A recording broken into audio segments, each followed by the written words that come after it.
اس غلام نے سینہ تان کر ہجوم کی طرف خراج تحسین کی توقع پر دیکھا، لیکن ہجوم کچھ اور ہی قسم کا شور بلند کرنے لگا تھا۔ تماشائی کہتے تھے کہ یہ کوئی تماشا نہیں ہوا، یہ مسلمان اتنی سہل موت کے قابل نہیں، ہمیں کوئی تماشا دکھاؤ۔ قتل کر دو اس غلام کو جس نے ایک مسلمان پر اتنا رحم کیا ہے کہ اسے اتنی جلدی مار ڈالا ہے، ہند نے دبنگ آواز میں کہا۔ کئی آدمی تلواریں اور برچھیاں لہراتے اس غلام کی طرف دوڑے، لیکن بہت سے آدمی دوڑ کر ان آدمیوں اور غلام کے درمیان آ گئے۔ خبردار، پیچھے کھڑے رہو، ایک آدمی نے جو گھوڑے پر سوار تھا للکار کر کہا۔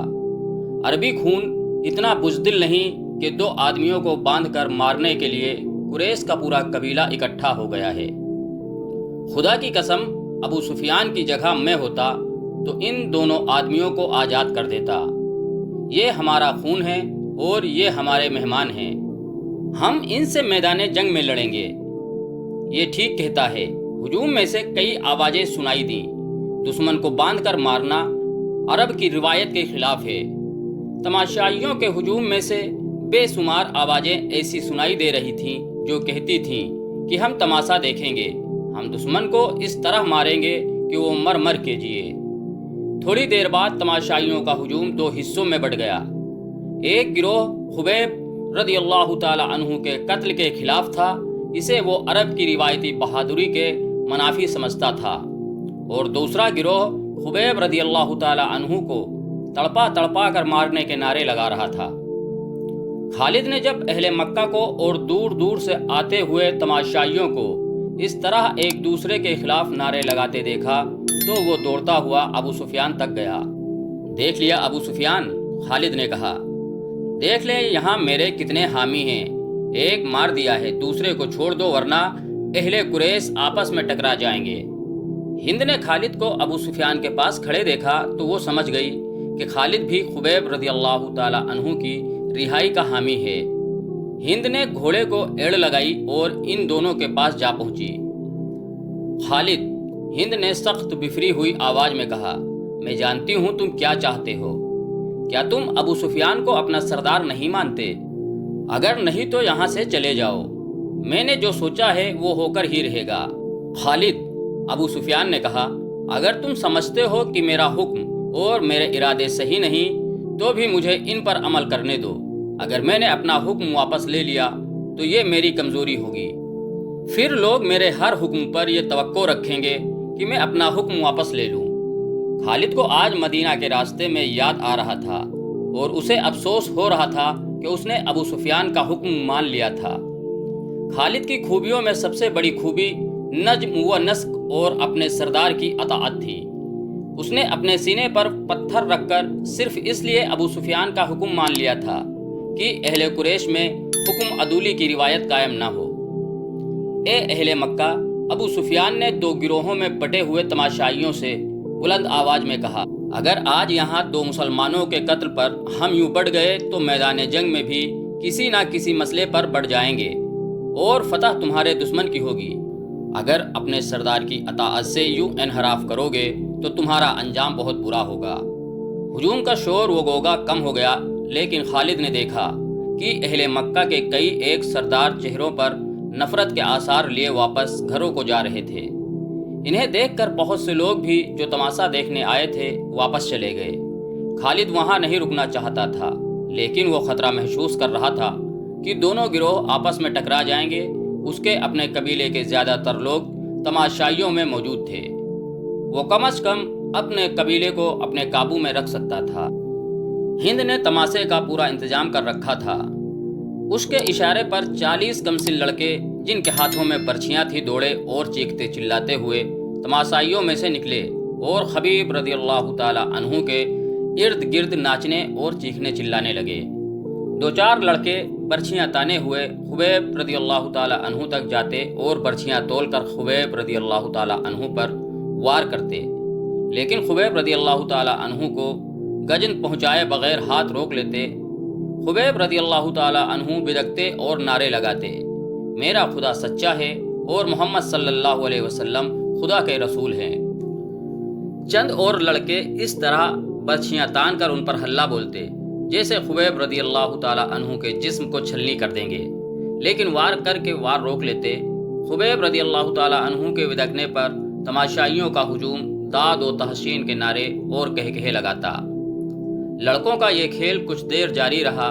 اس کے بعد لڑکوں نے یہ طریقہ اختیار کیا کہ برچھی کا وار بڑی زور سے کرتے، لیکن خبیب رضی اللہ تعالی عنہ کے جسم پر اتنا سا وار لگتا کہ برچھیوں کی انیاں خال میں ذرا سی اتر کر پیچھے آ جاتی۔ بہت دیر تک یہی کھیل چلتا رہا۔ تماشائی داد و تحسین کے نعرے اور خبیب رضی اللہ تعالی عنہ اللہ اکبر اور محمد الرسول اللہ کے نعرے بلند کرتے رہے۔ خبیب رضی اللہ تعالی عنہ کے کپڑے خون سے لال ہو چکے تھے۔ ابو جہل کا بیٹا اکرمہ ہاتھ میں برچھی لیے ان لڑکوں کے پاس جا پہنچا اور انہیں ہدایت جاری کرنے لگا۔ لڑکے اب اپنی برچھیاں خبیب رضی اللہ تعالی عنہ کے جسم میں چبھو رہے تھے۔ وہ گول دائرے میں گھومتے اور ناچتے تھے۔ خبیب رضی اللہ تعالی عنہ کے جسم کا کوئی بھی حصہ ایسا نہ رہا جہاں برچھی نہ چبھی ہو اور وہاں سے خون نہ ٹپک رہا ہو۔ ان کے چہرے پر بھی برچھیاں ماری گئیں۔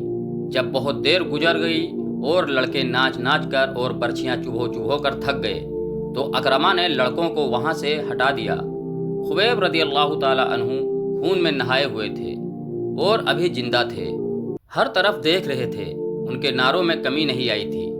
اکرمہ ان کے سامنے کھڑا ہو گیا اور برچھی تان کر خبیب کے سینے میں اتنی زور سے ماری کہ فاصلہ کم ہونے کی وجہ سے برچھی خبیب رضی اللہ تعالی عنہ کے جسم سے پار ہو گئی۔ خبیب رضی اللہ تعالی عنہ شہید ہو گئے۔ ان کی لاشیں یہیں بدھی رہنے دو، ہند کی گرجدار آواز سنائی دی۔ اب کئی دن ان کی لاشوں کے گلنے سڑنے کا تماشا دیکھتے رہو۔ یہ واقعہ جولائی 625 عیسوی کا تھا، جو خالد کو یاد آ رہا تھا۔ اس نے اپنے دل میں درد کی ٹیس محسوس کی۔ خبیب اور زید کے قتل نے قریش کے سرداروں میں اختلاف کا بیج بو دیا تھا۔ جس طرح ان دو مسلمانوں نے آخری وقت نماز پڑھی اور اسلام سے نکل آنے پر موت کو ترجیح دی تھی، اس نے قریش کے کئی سرداروں پر گہرا اثر چھوڑا تھا۔ خود خالد نے اگر اسلام کی نہیں تو خبیب رضی اللہ تعالی عنہ اور زید رضی اللہ تعالی عنہ کی دل ہی دل میں بہت تعریف کی تھی۔ ابو سفیان اور اس کی بیوی ہند کے خلاف اس کے دل میں ناپسندیدگی پیدا ہو گئی تھی۔ یہ جنگجوؤں کا سوا نہیں تھا، اس نے اپنے آپ سے کہا۔ یہ جنگجوؤں کو جیب نہیں دیتا تھا۔ ایک روز وہ ان سرداروں کی محفل میں بیٹھا تھا جو رسول خدا صلی اللہ علیہ وسلم کے ان دو صحابہ اکرام رضی اللہ تعالی عنہم کے قتل کے خلاف تھے۔ کیا تم سب جانتے ہو کہ مارے جانے والے یہی دو نہیں بلکہ 6 مسلمان تھے؟ خالد نے پوچھا۔ ہاں، ایک نے جواب دیا، یہ سارجہ بن مغیث کا کام تھا۔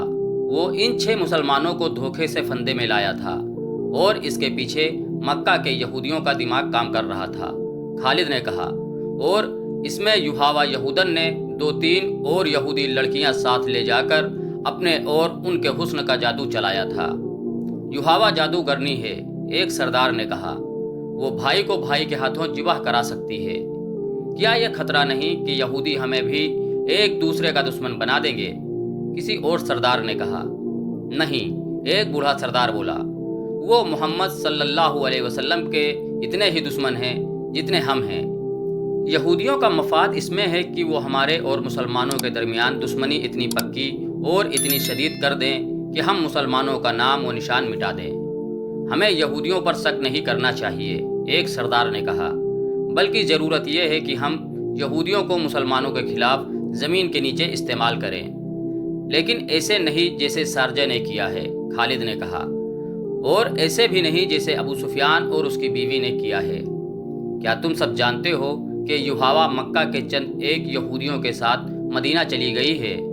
بوڑھے سردار نے پوچھا اور خود ہی جواب دیا، وہ مدینہ اور ارد گرد کے یہودیوں اور دوسرے قبائل کو مسلمانوں کے خلاف ابھاریں گے۔ اسلام کے فروغ سے وہ خود خطرہ محسوس کر رہے ہیں۔ اگر محمد صلی اللہ علیہ وسلم کا عقیدہ پھیلتا گیا اور میدان جنگ میں محمد صلی اللہ علیہ وسلم کے پیروکاروں کا جذبہ یہی رہا جو ہم دیکھ چکے ہیں، تو خدائے یہودا کا سورج غروب ہو جائے گا۔ لیکن یہودی لڑنے والی قوم نہیں، خالد نے کہا، وہ میدان جنگ میں ہمارا ساتھ نہیں دے سکتے۔ مسلمانوں کے لیے وہ میدان جنگ میں زیادہ مہلک ثابت ہوں گے۔ ایک اور سردار نے کہا، وہ اپنی یوہاوا جیسی دلکش لڑکیوں کے ذریعے مسلمان سرداروں اور سالاروں کو میدان جنگ میں اترنے کے قابل نہیں چھوڑیں گے۔ یوہاوا خالد کے دل و دماغ پر غالب آتی جا رہی تھی اور 4 برس پرانی باتیں اسے سنائی دے رہی تھیں۔ وہ مدینہ کی طرف چلا جا رہا تھا اور احد کی پہاڑی اوپر اٹھتی آ رہی تھی۔ پھر یہ پہاڑی اس کی نظروں سے اوجھل ہونے لگی۔ اس کا گھوڑا گھاٹی اتر رہا تھا۔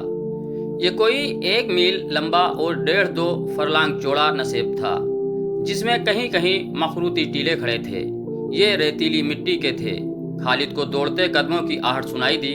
اس نے چوک کر ادھر دیکھا اور اس کا ہاتھ تلوار کے دستے پر چلا گیا۔ وہ 4-5 غزال تھے جو اس کے نیچے دوڑتے جا رہے تھے۔ کچھ دور جا کر ایک غزال نے دوسرے غزال کے پہلو میں ٹکر ماری۔ پھر دونوں غزال آمنے سامنے آ گئے اور ان کے سر ٹکرانے لگے۔ دوسرے غزال انہیں دیکھنے رک گئے۔ اتنے خوبصورت جانور آپس میں لڑتے اچھے نہیں لگتے۔ خالد انہیں دیکھتا رہا۔ ایک تماشائی غزال نے خالد کے گھوڑے کو دیکھ لیا۔ اس نے گردن تانی اور کھر زمین پر مارا۔ لڑنے والے غزال جہاں تھے وہیں سکت و جامد ہو گئے اور پھر تمام غزال ایک طرف بھاگ اٹھے اور خالد کی نظروں سے اوجھل ہو گئے۔ قریش کے سردار 2 گروہ میں بٹ گئے تھے۔ ان کی آپس میں دشمنی پیدا نہیں ہوئی تھی، لیکن پیار محبت اور اتحاد والی پہلی سی بات بھی نہیں رہی تھی۔ خالد کو آج یاد آ رہا تھا کہ سب ابو سفیان کی سرداری اور سالاری کو تسلیم کرتے تھے، لیکن کھچاؤ سا پیدا ہو گیا تھا۔ جب اتحاد کی ضرورت تھی اس وقت اہل قریش نفاق کے راستے پر چل پڑے تھے۔ خالد کو یہ صورتحال سخت ناگوار گزرتی تھی۔ کیا آپ کو معلوم نہیں کہ آپس کا نفاق دشمن کو تقویت دیا کرتا ہے؟ خالد نے ایک روز ابو سفیان سے کہا تھا۔ کیا آپ نے کبھی سوچا ہے کہ اس نفاق کو اتفاق میں کس طرح بدلا جا سکتا ہے؟ بہت سوچا ہے خالد، ابو سفیان نے اکتائے ہوئے لہجے میں کہا تھا۔